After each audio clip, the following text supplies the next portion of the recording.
Students, today the topic is technical writing. So definition को read करते हैं, आगे वन बाय वन इसके मेन फीचर को एक्सप्लेन करेंगे. ठीक है, टेक्निकल राइटिंग क्या है. ठीक है, फर्स्ट सबसे पहले हमें टेक्निकल वर्ड का मीनिंग पता होना चाहिए. ठीक है, टेक्निकल वर्ड का मीनिंग है, ठीक है, नॉलेज. ठीक है, सो यहाँ पर डेफिनेशन को रीड करते हैं. Any time technical information is conveyed in writing at work. ठीक है, अब टेक्निकल राइटिंग क्या है, हमारे पास इंफॉर्मेशन होती है. ठीक है, इन टेक्निकल इंफॉर्मेशन होती है जो कब कन्वेट करते हैं, एट वर्क. ठीक है, काम के वक्त. It is not for player. ठीक है, it's refer to knowledge that is not wide spread. अच्छा, ये वाला जो नॉलेज होता है ये सबके पास नहीं होता है. ठीक है, यहाँ पर it is refer to knowledge that is not wide spread. और सेकंड वन है इट इज़ टास्क ओरिएंटेड. ठीक है, ये काम के दौरान ही करते हैं टेक्निकल राइटिंग. और यहाँ पर it is instruction to problem. ठीक है, अब यहाँ पर इंस्ट्रक्शन है. टेक्निकल राइटिंग एक इंस्ट्रक्शन है. ठीक है, प्रॉब्लम को सॉल्व करने के लिए. और यहाँ पर it is not for player. ठीक है, प्लेयर के लिए ये राइटिंग नहीं है. ठीक है, it is simplify the technology with the help of word. ठीक है, टेक्नोलॉजी को सिंप्लीफाई करना है with the help of words.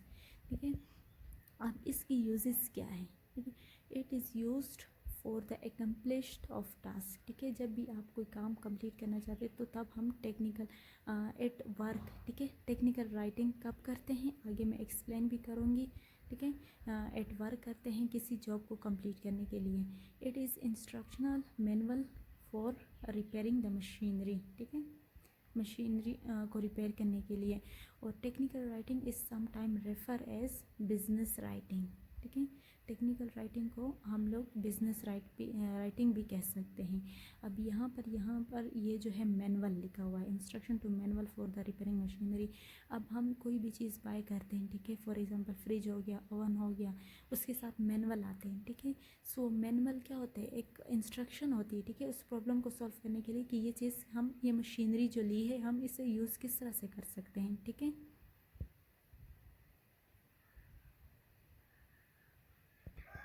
सो अब technical writing is for multiple audience. Technical writing जो करते हैं मल्टीपल ऑडियंस के लिए करते हैं. ठीक है, उसमें हर तरह की ऑडियंस आ जाती है. ठीक है, ले ऑडियंस, लो ऑडियंस. ठीक है, हाई टेक ऑडियंस, वो आगे मैं वन बाय वन एक्सप्लेन करूँगी. ठीक है, it could be in memo format, letter format और रिपोर्ट फॉर्मेट. ठीक है, इनमें से किसी भी फॉर्मेट में हो सकता है. ठीक है, टेक्निकल राइटिंग.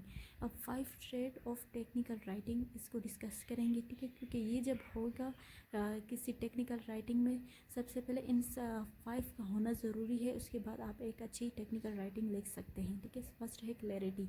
आप जो भी राइटिंग लिखे टेक्निकल राइटिंग के अलावा आपका उसमें क्लैरिटी होना चाहिए. ठीक है, ये फर्स्ट डिमांड होता है किसी भी राइटिंग के लिए. Use denotative words. Denotative words वो होते हैं जिसके एग्जैक्ट मीनिंग हो. ठीक है, फर्स्ट डिक्शनरी पे जो एग्जैक्ट मीनिंग होती है. और कनोटेटिव वर्ड्स वो होते हैं जिसकी सेकेंडरी मीनिंग भी होती है. ठीक है, सो आपने डिनोटेटिव वर्ड्स यूज़ करने हैं. ठीक है, और सेकंड है conciseness. Your writing should be concise. आपकी जो राइटिंग होगी कंसाइज होगी. Concise short and short word use करेंगे, शॉर्ट सेंटेंस यूज़ करेंगे. ठीक है, अवॉइड मल्टीपल सिलेबलिक वर्ड्स. लंबे वो वर्ड्स यूज़ नहीं करने. ठीक है, फॉर एग्जांपल यहाँ पर टर्मिनेट जो है, टर्मिनेट की जगह आप एंड भी लिख सकते हैं. ठीक है, सो ये टर्मिनेट यहाँ पर टेक्निकल राइटिंग पे यूज़ नहीं करेंगे. ठीक है, क्योंकि कंसाइजनेस बहुत ज़रूरी है. ठीक है, और यहाँ पर अब avoid passive voice. Passive voice को इसलिए अवॉइड करना है क्योंकि उसके सेंटेंस में एक्स्ट्रा वर्ड्स आ जाते हैं. ठीक है, सो यहाँ पर थर्ड वन पर आ जाती है एक्यूरेसी, करेक्ट ग्रामेटिकली. ठीक है, आप कोई भी राइटिंग लिखे टेक्निकल के अलावा वो भी आपका करेक्ट होना चाहिए ग्रामेटिकली. ठीक है, और यहाँ पर ओमिट हार्ड वर्क को ओमिट करना है. ठीक है, सिंपल वर्ड में लिखना है. ठीक है, राइट एग्जैक्ट वर्ड. ठीक है, ट्राई करें कि एग्जैक्ट वर्ड लिखे. For example I have low grade. ठीक है, अब लो ग्रेड का कोई मीनिंग ले सकते हैं. ठीक है, लो कौन सा होगा. ठीक है, सो यहाँ पर अगर आप एग्जैक्ट लिखेंगे, exact sentence, I got B grade, so इस तरह से आप टेक्निकल राइटिंग में एग्जैक्ट वर्ड या सेंटेंस लिखेंगे. ठीक है,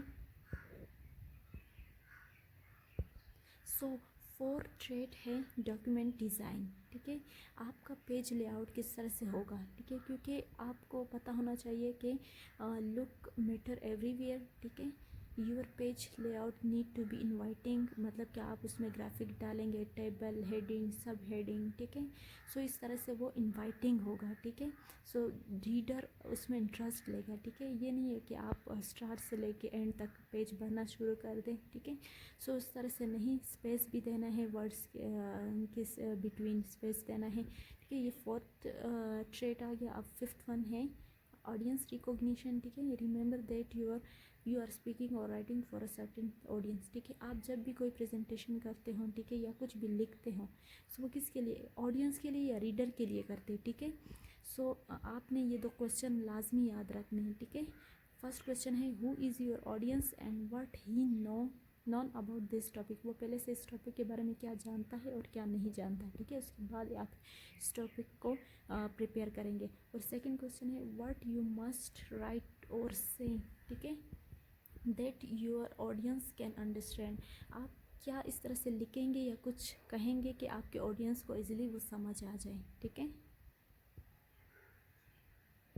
सो अब आ जाता है टाइप्स ऑफ ऑडियंस, ठीक है। अब टाइप्स में आ जाती है high tech audience and low tech audience. आगे मैं और भी एक्सप्लेन करूँगी, ठीक है। हाई टेक कौन से होते हैं, they are ones who is in your field of expertise, ठीक है, जो आपके लेवल के होते हैं, ठीक है। जितना आप जानते हैं उस प्रोजेक्ट के बारे में, इतना वो भी जानते हैं, ठीक है। Who know about the subject as you know, ठीक है, they are at your level, ठीक है। They need no background history, ठीक है, उसको कोई बैकग्राउंड हिस्ट्री नहीं चाहिए होती है। For example doctor to doctor, अब इसमें आप लोग जार्गन यूज़ कर सकते हैं, ठीक है, एब्रीवेशन, एक्रोनम्स वगैरह आप यूज़ कर सकते हैं, ठीक है। और सेकंड वन आ जाता है लो टेक ऑडियंस। अब ये कौन से होते हैं, who is in your company, जो आपके साथ होते हैं but they know something about the project, आपके प्रोजेक्ट के बारे में कुछ ना कुछ जानते हैं। They are not at same educational level, उसका और आपका एजुकेशन लेवल मतलब कितना सेम नहीं होता, मतलब कि हाई टेक और लो टेक की बात करें, ठीक है, इन दोनों का। They don't have same experience level, ठीक है, एक्सपीरियंस लेवल भी वो सेम नहीं होगा। For example doctor to nurse, ठीक है। अब यहाँ पर लो टेक ऑडियंस में आपका बॉस भी आ सकता है, ठीक है, क्योंकि आप जो प्रोजेक्ट पे काम करते हैं, आपके बॉस ने शायद इस प्रोजेक्ट पे काम किया हुआ है, क्योंकि वो जो है थोड़े से अब क्योंकि किसी और प्रोफेशन के अंदर चले गए, ठीक है, चाहे किसी और पोस्ट पे चले गए, तो इतना टच नहीं होगा, ठीक है, उस प्रोजेक्ट के बारे में। सो आपका जो बॉस होगा वो भी लो टेक ऑडियंस में आ जाता है, ठीक है। सो यहाँ पर थर्ड वन आ जाता है ले ऑडियंस, ठीक है। They are ones who is neither work in your company, जो आपकी कंपनी में तो काम नहीं करते आपके साथ, लेकिन किसी और कंपनी में काम करते हैं। सो आपके प्रोजेक्ट के बारे में उसे इतना नहीं पता। They have to explain all point, आपने उसको सारे पॉइंट एक्सप्लेन करने होते हैं, ठीक है। ओमिट जार्गन्स एंड एक्रोनॉम्स, एब्रीवेशन वगैरह आप सारे ओमिट कर देंगे, ठीक है, सिंपल वर्ड यूज़ करेंगे।